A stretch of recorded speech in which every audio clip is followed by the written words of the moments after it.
চলে এসেছি বুদ্ধ মন্দির। তো এখানে বুদ্ধ মন্দিরে দেখা হবে। চলো রাজমিত। হ্যাঁ হ্যাঁ, পরে পরে পরে চলো। হ্যাঁ, এইটা আমার ভীষণ ভালো লাগে, জানি না কিন্তু এটা আমার এত দারুণ লাগে না, কিছু বলার নেই। এইখানে দাঁড়িয়ে মনে আছে আমি আর রাইমা তখন কত ছোট। এই দেখ,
মানে একটু সময় নিয়ে দেখা যায়।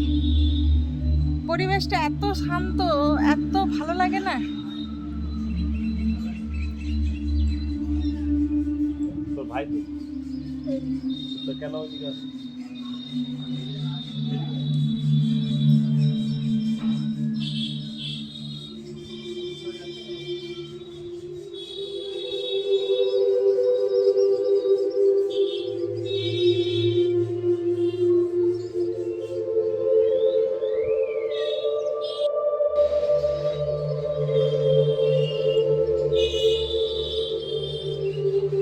এই দেখুন, এখানে কাঠের কত রকমের কাজ হচ্ছে। কাঠের না, এটা কি দিয়ে করছে? কি দিয়ে করছে? ফাইবার। ফাইবার। ও বাহ, কত সুন্দর সুন্দর নকশা ডিজাইন। ও বাস, মূর্তিগুলো এক সে এক দেখতে দেখ, যেমন লাগছে না একদম অরিজিনাল। কত নিখুঁত কাজ দেখ, তাই না? ভালো লাগছে না রাইমা?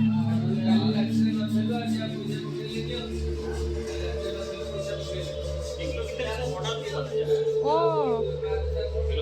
মানে যে কোনো তুমি যদি অর্ডার দাও ওটা বানিয়ে দেবে। আচ্ছা, এখানে তৈরি হয়। এটা কি দিয়ে, এটা কি মানে ফাইবার? বাহ, খুব সুন্দর দেখার মতো। ও কোণার্ক মন্দিরের ইয়েটা, আদলটা নাকি? আদলটা। বাহ, পুরো কোণার্ক মন্দির। দেখো, হ্যাঁ বিশাল, জুড়ে অনেক জুড়ে বড় বড় হবে। হবে না? এটা জুড়ে জুড়ে বড় হবে। 20 ফুটের। 20 ফুটে। এটা কি দুর্গা পূজার জন্য? তাহলে দুর্গা পূজার জন্য এরকম কি কোটি কোটি টাকা খরচ করবে? হ্যাঁ হ্যাঁ হ্যাঁ, দুর্গা পূজার নয়, পার্মানেন্ট। এটা দিল্লিতে থাকবে। কোথায়? দিল্লিতে। বাহ, ও দিল্লির জন্য হচ্ছে। বাহ, মানে এটা সারা জীবনের জন্য একটা মানে এরকম একটা মানে স্মৃতি হয়ে থাকবে। কোটি কোটি টাকা খরচ করবে। কোটি কোটি টাকা। কত আর খরচা হবে? শুধু- এটা কত খরচা হচ্ছে? এটা আমরা জানি না, আমরা তো 2 বছর ধরে কাজ করছি। বাবারে, 2 বছর ধরে? হ্যাঁ, এটা কি হয়ে যাবে সঙ্গে সঙ্গে। সত্যি এটা টাকাটার কোনো মূল্য গোটা নেই। স্ট্রাকচারটা। হ্যাঁ, 20 ফুটের হবে বল। এইখানে মানে এত নিখুঁতভাবে প্রত্যেকটা কাজ করছে বলো, এনাদের এত এত পরিশ্রম। দেখবে ভাইকে 2 বছর হয়ে গেছে, তাও এখনো কমপ্লিট হতে বাকি আছে। বাহ, মানে এনাদের সত্যি মানে ভগবান এত ট্যালেন্ট দিয়েছে, কিছু বলার নেই। আর এই দেখুন আমাদের বুদ্ধদেব। বুদ্ধদেবকে আমার আর রাজনন্দিনী বাবার ভীষণ ভালো লাগে, তাই না? আমাদের খুব ভালো লাগে। এই দেখুন শুয়ে আছে বুদ্ধদেব, আর এই বুদ্ধদেবের স্মাইলটাও খুব সুন্দর। আচ্ছা, আমরা নালন্দা গেছিলাম তো বুদ্ধগয়াতে যে আমরা কতবার ওখানে বসেছিলাম, মানে এত ভালো লাগে না, কিছু বলার নেই। তো চলো, সত্যি এখানে এসে খুব ভালো লাগলো, মনটা মানে একদম খুব মানে কুল হয়ে গেল, তাই না? এই দেখো কত নিখুঁত কাজ, দেখো পাথরের পুরোটাই। হ্যাঁ, এই যে এই কাজগুলো দেখতে তো এমনি লাগে, কত বছর টাইম লাগে। আর আরেকটা জিনিস যে এটা মানে কয়েক যুগ ধরে রয়ে গেল, এত সুন্দর এত নিখুঁত কাজ, সত্যি দেখার মতো। বুদ্ধ মন্দির, এই দেখো।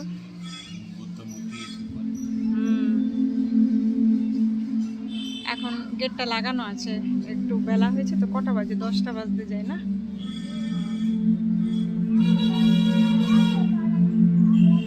তবে এদের যে পরিবেশটা না, যেখানেই তুমি যাও, যেখানেই যাও শান্ত। আর এইটার জন্য আমার বেশি ভালো লাগে। প্লাস এদের যে মন্দিরের এই যে কাঠামোটা, এই স্ট্রাকচারগুলো না আমার কেন যে জানি না, ছোটোর থেকে ভীষণ ভালো লাগে। এই দেখো,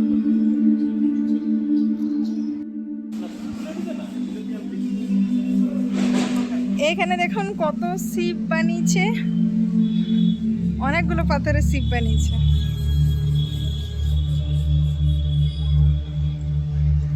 বাহ, নন্দী, শিব, কত পাথরে বানিয়েছে। এই জানো, এই পাথরের এই বাসনটার একটা বিরাট ব্যাপার আছে। আমি একবার দেখছিলাম ফেসবুক না কিসে, যে চাটনিগুলো বানায় না এরা, এই পাথরের এইটাতে এরকম গোল গোল ঘুরিয়ে ঘুরিয়ে মানে চাপ দিয়ে দিয়ে বানায়। এইটার টেস্ট কিন্তু একদম আলাদা। মিক্সিতে যেমন আমরা পট করে ঘুরে দিই না, মিক্সির থেকে এইটা দিয়ে যদি বানায় তাহলে এটার টেস্ট একদম আলাদা। আর এই দেখুন এখানে পাথর কেটে কেটে কত সুন্দর গণেশ বানিয়েছে, কত বছর টাইম লাগে। আর এই দেখুন কানহা, তো কানহার সাথে অবশ্যই আমাদের জন্মাষ্টমীতে জন্ম নেওয়া কানহা দাঁড়িয়ে আছে।